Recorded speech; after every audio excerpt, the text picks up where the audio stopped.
Assembly సమావేశాల్లో అధికార పక్షాన్ని ఇరుకున పెట్టడానికి వైసీపీ వ్యూహాలు రచిస్తోంది. ఇక దీనికి సంబంధించి మరిన్ని వివరాలు మా ప్రతినిధి సుధీర్ లైవ్ లో అందిస్తారు. సుధీర్, సభలో వైసీపీ అధికార పక్షాన్ని ఎదుర్కోవడానికి ఎటువంటి వ్యూహాలు రచిస్తోంది?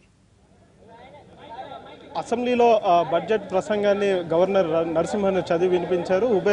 ఉభయ సభలను ఉద్దేశించి ఆయన ప్రసంగించారు. అయితే గవర్నర్ ప్రసంగంపై ప్రతిపక్ష పార్టీలు పెదవిర్చడం జరిగింది. మనతో పాటు వైసీపీ ఎమ్మెల్సీ గోవింద్ రెడ్డి గారు ఉన్నారు. వారిని అడిగి తెలుసుకుందాం. సార్ చెప్పండి, అసెంబ్లీ ఇప్పుడు బడ్జెట్ చదివి వినిపించారు, ప్రసంగాన్ని చదివి వినిపించారు గవర్నర్ గారు. మీకు ఎలా అనిపించింది? ప్రభుత్వ లక్ష్యాలు ఏ విధంగా ఉన్నాయి? మీకు అనుగుణంగా ఉన్నాయా? ప్రజా సమస్యలకు తగ్గట్టుగా ఉన్నాయి? ప్రజా సమస్యలు పరిష్కరిస్తామని ఏమన్నా చెప్పారు?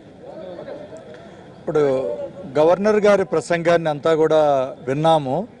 కానీ ఆ ప్రసంగం అంతా చాలా పేలవంగా, అందులో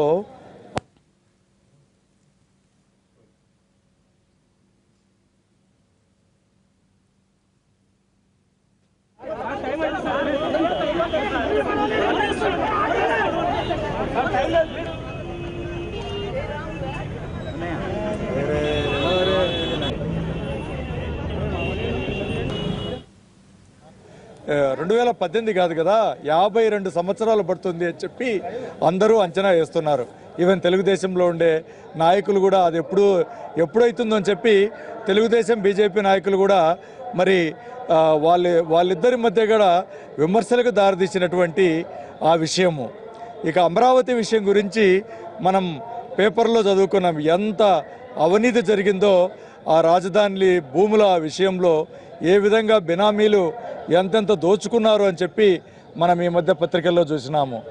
ఇక ఇసుక పాలసీ అన్నారు, అదేదో కొత్త పాలసీ తెచ్చినారు. 1 నెల వరకు చూస్తాము అదేదో అనేటువంటిది ఇసుక పాలసీ విధానం. ఇక గృహ నిర్మాణం విషయంలో ఆయనంతా కూడా ప్రతి ఒక్కరికి గృహం ఇస్తామన్నాడు. 2 సంవత్సరాలు అయిపోతూ ఉంది. మరి రాజశేఖర రెడ్డి గారి ప్రభుత్వంలో ఎన్ని లక్షల గృహాలు ఇచ్చినాడో, 60-70 లక్షల గృహాలు ఆనాడిస్తే ఇప్పుడు దాకా 2 ఏళ్లకు ఒక్క గృహం కూడా ఈయన ఇచ్చిన పాపాన పోలేదు. డబుల్ డిజిట్ గ్రోత్ అంటున్నాడు. వ్యవసాయం 8% దాన్ని డబుల్ డిజిట్ తీసుకుపోతామంటున్నారు. పల్లెల్లో రైతులు చచ్చిపోతున్నారు. ఆ కూలీలకు ఎంత ఇబ్బందులు ఉన్నాయో అర్థం కాని పరిస్థితి. త్రాగునీరు అన్నారు, అందరికి కూడా మినరల్ వాటర్ ఇస్తానని చెప్పి పెద్ద పథకం అన్నారు. అక్కడెక్కడ మినరల్ వాటర్ లేదు. నిజానికి మామూలు నీళ్ళు లేక రాయలసీమలో చాలా టౌన్లలో చాలా ఇబ్బందులు ఉన్నాయి. కాబట్టి ఏది కూడా సత్యదూరంగా అనేకమైనటువంటి రైతులకు అదేవిధంగా సంక్షేమ కార్యక్రమాలకు పెద్దపీట వేస్తున్నామని చెప్పారు. అదేవిధంగా 2022వ సంవత్సరం నాటికి దేశంలో 3వ రాష్ట్రంగా ఆంధ్రప్రదేశ్ను తీర్చిదిద్దుతామని చెప్పారు. దీన్ని ఎలా చూడొచ్చు అంటారు? ఇప్పుడు ఆయన చాలా చెప్తూ ఉన్నారు, కానీ చెప్పిన అంతా కూడా ఏది కూడా కార్యరూపం దాల్చడం లేదు. ఆయన చెప్పిన హామీలు నెరవేరుస్తారు అనేటువంటిది ఆయన నమ్మకము ముఖ్యమంత్రి గారి మీద ప్రజలకు పూర్తిగా పోయింది. కాబట్టి ఆయన పెద్ద డ్రీమ్స్, పెద్ద కలలు కంటున్నాం. కానీ నిజానికి రాష్ట్రం అభివృద్ధి చెందాలి, ఈ రాష్ట్రాన్ని ముందుకు తీసుకుపోవాలి అనేది కూడా మా ఆశ. ఎందుకంటే డివైడ్ అయిపోయిన తర్వాత అనేక ఇబ్బందుల్లో సతమతమైపోతున్నాం. కానీ ఆ పాలసీ, ఆ సిస్టమ్, ఆ వ్యవస్థను కరెక్ట్గా తీసుకుపోలేదు అనేటువంటిదే మేమంతా కూడా మరి అపోజిషన్గా మా యొక్క భావన. విభజన చట్టం ప్రకారం కేంద్రం ఇచ్చిన హామీలను కూడా ఒకటి కూడా అమలు చేయలేదు. అందులో భాగంగానే కేంద్రంతో సత్సంబంధాలు పెట్టుకొని వాటన్నిటి కూడా ఫుల్ఫిల్ చేస్తాము, త్వరగానే ఆ హామీలన్నిటి కూడా నెరవేరుస్తామని కూడా గవర్నర్ ప్రసంగంలో ఉంచింది. దీన్ని ఏ విధంగా చూడొచ్చు అంటారు? ఇప్పుడు గవర్నర్ గారి ప్రసంగంలో అంటే ముఖ్యంగా విభజన చట్టంలో అతి ముఖ్య విషయము మరి ఒకటి, రాజధానికి ఫండ్స్ అంతా ఇస్తామని చెప్పినటువంటి విషయము. రాజధానికి ఎలాంటి ఫండ్స్ కూడా, ఎలాంటి నిధులు కూడా ప్రభుత్వం నుంచి రాలేదు. రెండో విషయం పోలవరం ప్రాజెక్టు విషయము. పోలవరం జాతీయ ప్రాజెక్టుగా పెట్టినారు.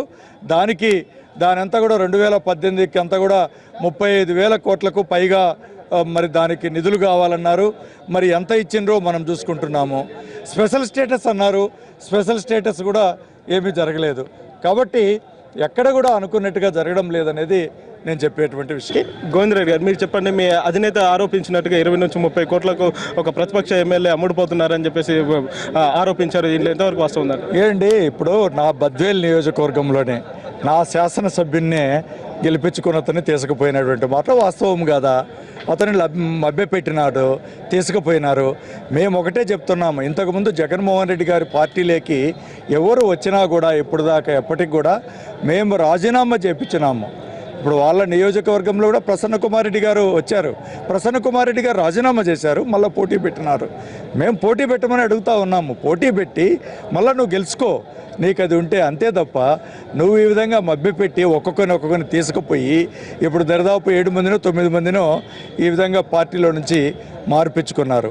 ఇదంతా కూడా కేవలము డబ్బుమయమే, డబ్బుల కోసమో. అదేవిధంగా అక్కడ ఎందుకంటే ఇంకొకరిని కూడా ప్రజలను కంప్లీట్గా ఒత్తిడి పెట్టేస్తున్నారు. ప్రభుత్వంలో ఏ ఎమ్మెల్యే కూడా వైఎస్ఆర్సీపీ ఎమ్మెల్యేకి కానీ ఎమ్మెల్సీకి కానీ ఎక్కడ కూడా ఎవరు పలకొద్దు అని చెప్పి ప్రభుత్వం అధికారులకంతా కూడా ఆదేశాలు.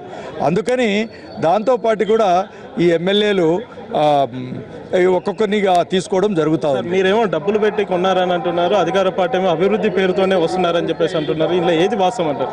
ఏంటి అభివృద్ధి? ఎమ్మెల్యే ఉంటేనే అభివృద్ధి. ఆ ప్రభుత్వం అభివృద్ధి చేయాలి, ఎమ్మెల్యేలు తీసుకుంటేనే అభివృద్ధి జరుగుద్ది అనేటువంటిది కార్యక్రమం కాదు. చేయాల్సింది రాష్ట్ర ప్రభుత్వం.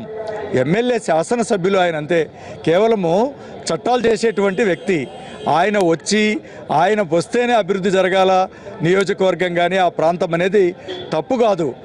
వాళ్ళు అవతల పార్టీని ఇబ్బంది పెట్టాలి, అవతల పార్టీని ఇరుకున పెట్టాలనేటువంటి ఏకైక మార్గంతో వాళ్ళు డబ్బులు ఎరచూపి రకరకాలుగా వాళ్ళకంతా గాలం వేసి తీసుకుంటున్నారు. గవర్నర్ ప్రసంగానికి ఈరోజు వైసీపీ నేతలు అడ్డు తగిలారు. రానున్న బడ్జెట్ సమావేశాలు ఇప్పుడు మండే నుంచి కావచ్చు, అదేవిధంగా మంగళవారం నుంచి జరిగే సమావేశాలు ఏ విధంగా సజావుగా సాగే అవకాశం ఉందంటారో, లేకపోతే ప్రతిసారి ఇదే విషయాన్ని మీరు లేవనెత్తారు? మేము ప్రతిష్టంభన చేయాలనో లేకుంటే జరగకూడదు అనేటువంటిది మా వాదన కాదు. ఏదైనా సమస్యలు వచ్చినప్పుడు ప్రజల సమస్యలకు దానికి అవసరం వచ్చినప్పుడు స్పందిస్తాం తప్ప ఈ శాసన సభ కరెక్ట్గా జరగాలి, సభను జరిగేయడానికి ప్రతిపక్షానికంటే కూడా అధికార పక్షం వాళ్ళు దాని సభను సక్రమంగా జరిగేటట్టుగా ఆ వాతావరణాన్ని కలగజేయాలనేది మా భావన.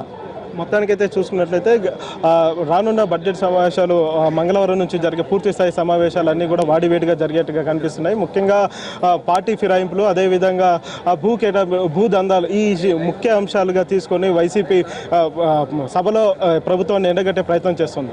Vote studio. Right, thank you Sudheer.